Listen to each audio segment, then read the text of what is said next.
বসন্তের এই বিকেলবেলা কলকাতা দূরদর্শন কেন্দ্রের পাশের এই যে রাস্তা, এই রাস্তা ধরে হাঁটতে বেশ লাগে।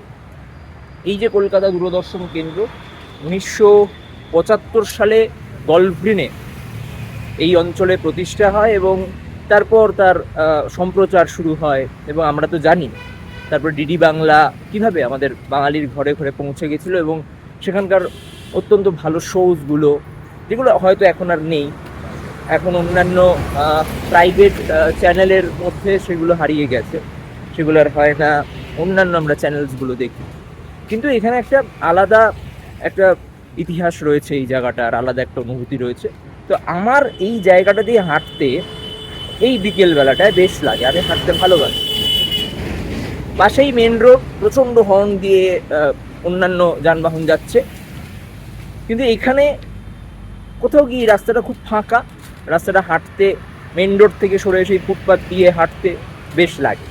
তো আমি এবার হেঁটে যাচ্ছি লেক গার্ডেন্স মোড়, লর্ডসের মোড় যেটাকে আমরা বলি। সেখান থেকে আমি কোথায় যাব? সেখান থেকে আমি যাব রাসবিহারী। রাসবিহারীতে কি আছে? রাসবিহারীতে আছে তপন থিয়েটার। না, প্রসেনিয়ামে নয়, তপন থিয়েটারে অন্য একটা জায়গা রয়েছে যেখানে আজকে আমার গন্তব্য। থিয়েটার আর খাবারের একটা আদি অকৃত্রিম সম্পর্ক আছে, তাই রাসবিহারী মোড়ের কাছে বচ্চন সিং ধাবার রোল না খেলে তো থিয়েটারের সেই এনার্জিটাই আসবে না।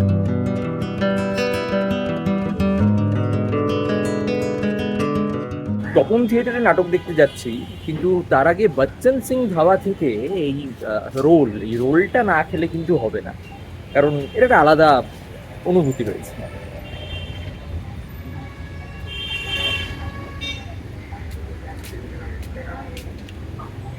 দারুণ টেস্ট, এটা কিন্তু সকলে ট্রাই করবেন।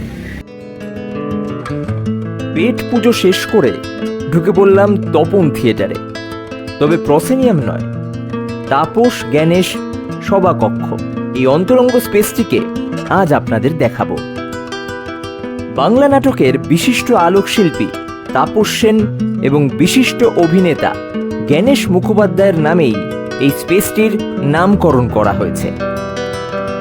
সন্তোষপুর মনন নাট্যদল আয়োজিত রঙ্গসৃষ্টি বার্ষিক নাট্যমেলা চলছিল এই স্পেসে। প্রদীপ জ্বালিয়ে হলো তার সূচনা। তারপর শুরু হলো থিয়েটার ও তার অন্তরঙ্গতা নিয়ে একটা ছোট্ট আলোচনা সভা। 1.5 মিনিটের থেকে একটু বেশি যদি অন্তরঙ্গতা বেড়ে যায়, তাহলে আমরা নতুন আরেকটা অন্তরঙ্গতা খুঁজি, কারণ আমাদের সামনে অন্তরঙ্গতার অপশন প্রচুর। এবং আমরা যারা থিয়েটার করি, তারা থিয়েটারেরই নানান অন্তরঙ্গতা খোঁজার চেষ্টা করি। নতুন কি হচ্ছে, এবং এই নতুন কি হচ্ছে হতে হতে হতে হতে নতুন কি হচ্ছে এই বাক্যটার প্রেমে পড়ি, নতুন কি হচ্ছে সেটা দেখি না। যেহেতু আমরা থিয়েটারটা একদম গিয়ে অন্তরঙ্গ জায়গা বলতে একদম থার্ড থিয়েটার, যেটা বলে ফুটপাতে যারা থিয়েটার আমরা করেছি, সেটার অন্তরঙ্গতা একদম সম্পূর্ণ আলাদা। যোগাযোগটা একদম প্রত্যক্ষভাবে দর্শকের সাথে হয়, তাদের অন্তরঙ্গ করে নিতে হয়। এই অন্তরঙ্গ জায়গাটি থিয়েটার শেখায়। যে অভিনেতা সহকর্মীর নাভিতে মাথা রাখলে বোঝা যায় আগামী 10 মিনিট সে কি ভাবছে। ওই অন্তরঙ্গতার স্বপ্নটা আমি দেখি, রোজ দেখি। হয়তো সেই স্বপ্নটা দেখি বলে বা সেই কষ্টটা হয় বলে আমার এখন বেশ চিন্তা হচ্ছে যে এই যে দুবাইতে, লেবাননে এই মানুষগুলো যারা শুধু থিয়েটার করতো, যারা শুধু আশার, যাদের পেশা ছিল লাইটের সাহায্যে মানুষকে সিটে বসানো, তারা এরপর কি করবে? ওপর মহলে তো কারোর যায় আসেনি, কোনোদিন যায় আসবেও না, আসার কথাও নয়। এইটা আমার কাছে অন্তরঙ্গতা। আলোচনা সভা শেষ করেই এখানে দেখলাম পরপর দুটো অন্তরঙ্গ নাটক। আমার কথাই ভাব, তোর বৌদি যখনই পাচ্ছে নাকে মুখে জল নিয়ে আমার বুকের উপর হামলে পড়ছে, 5 বছর ধরে ভেজা বুক নিয়ে সর্দি জ্বরে ভুগছি রে। শোন, প্রেম করতে চাই চাঁদ সদাগর স্টাইলে, ফুল চুড়বি বা হাতে, ছেলের অল ক্লথ কেটে বেনিয়ান বানিয়ে নিলুম, স্যাক্রিফাইস। এবার না পারলে সেইটাও দেখবে। কি দেখবে না? না, দেখবো না। দেখবে দেখবে। আই শোনো, তুমি যা করার করে নাও, কিন্তু ওই মিষ্টি তোমায় আমি কোনো মতেই খেতে দেবো না, আমি বলে দিলুম। দেখো, এই যে নতুন দিন আসছে, কোন দিন? এই যে আছে দিন, ওটা তো তোমার ওই গলার সুরের মতো আছে, কিন্তু দেখা বা শোনা কোনোটাই যায় না। তো এই আজকে দিনে তোমাকে তো আরো অনেক বেশি মিষ্টি হয়ে উঠতে হবে, হ্যাঁ? আর তা যদি তুমি না পারো, তাহলে আমাকে তো মিষ্টি খেতে হবে বই কি। যারা ইন্টিমেট থিয়েটার ভালোবাসে তাদের কাছে এই স্পেসটা খুব আকর্ষণীয় একটা জায়গা হতে পারে। এই ছোট্ট স্পেসটাতে একটা আলাদা ভালো লাগা আছে।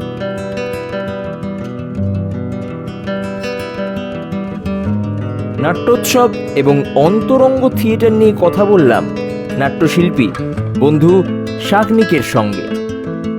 নমস্কার, আমি শাগনিক। সন্তোষপুর মননে আমরা থিয়েটার করি সকলে। আমরা যে এই বাইকটা বা এই সেশনটা করার জন্য সায়নদাকে আমার অনেক ধন্যবাদ, আন্তরিক ধন্যবাদ এবং কৃতজ্ঞতা। রঙ্গসৃষ্টি আমাদের মননের যেটা বার্ষিক নাট্যমেলা, এই বছর আমরা 4 বছরে পা দিলাম, 4র্থ অধ্যায়। এবং এই বছর আমরা প্রথমবার চেষ্টা করলাম যে, এতদিন তো আমরা প্রসেনিয়ামে করে এসেছি, মঞ্চ নাটক অভিনীত হয়েছে, এইবারে চেষ্টা করা যাক যে আমরা একটু ইন্টিমেটলি ট্রাই করি। তো দলে আলোচনা করতে গিয়ে আমরা একটা পথ খুঁজে পেলাম যে আমরা যে মানে থিয়েটারের যে ইন্টিমেসি বা ইন্টিমেট থিয়েটার নিয়ে যদি কাজকর্ম করতে হয়, তাহলে রঙ্গসৃষ্টি এবছর কেন অন্তরঙ্গ নাট্যোৎসব হবে না। আমি রাজি ছিলাম। তো সেই যেমন ভাবা তেমনি কাজ। এই বছর আমাদের প্রথম, আপনাদের সকলকে জানাতে পেরে ভালো লাগছে যে আমাদের অন্তরঙ্গ নাট্যমেলার এই বছর প্রথম অধ্যায়। সকলের আশীর্বাদে আশা করি আমরা প্রচুর অধ্যায় আপনাদের সামনে নিয়ে আসতে পারবো। অন্তরঙ্গ নাটক যদি আমাকে জিজ্ঞাসা করা হয়, আমি বলবো এই কারণে প্রয়োজনীয়তা এখন অন্তরঙ্গ নাটকের বাড়ছে বা আগামী দিনে বাড়তে চলেছে, বা অন্তরঙ্গ নাটক ইতিমধ্যেই আমাদের শহরে, মানে আমি যদি ভারতবর্ষকেই গণ্য করি, আমাদের দেশে তার মহা প্রাচুর্য লাভ করেছে।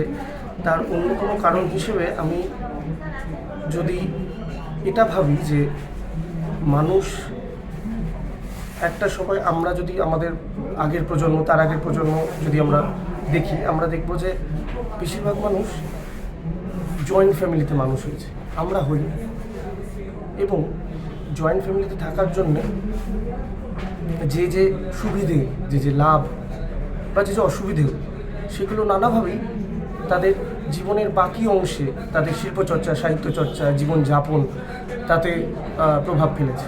তেমনভাবেই আমরা যারা হয়তো স্কুল ছুটির বিকেলগুলো একাই কাটিয়েছি, বন্ধুরা ভাবে খেলতেও যেতে পারিনি, কারণ পাড়ার উল্টো দিকে যে মাঠ ছিল সেটা এখন একটা ফ্ল্যাট উঠে গেছে, আমরা একটু একাই হয়ে গেছি। বা হয়তো ক্যাপিটালিজম বলে ক্যাপিটালিজম, মডার্নাইজেশন বলে মডার্নাইজেশন, আরবানাইজেশন বলে আরবানাইজেশন, আমরা খানিক এক ঘরেই হয়ে গেছি। হয়তো প্রত্যেকটা ঘর যারা আদতে জয়েন্ট ছিল তারা একটা করে আলাদা আলাদা ঘর হয়ে গেছে। তো এইটার একটা নেগেটিভ সাইডও যদি হয়, এটার একটা পজিটিভ সাইডও আছে, যে তাতে নাট্যচর্চাতেও তার প্রভাব কেন পড়বে না।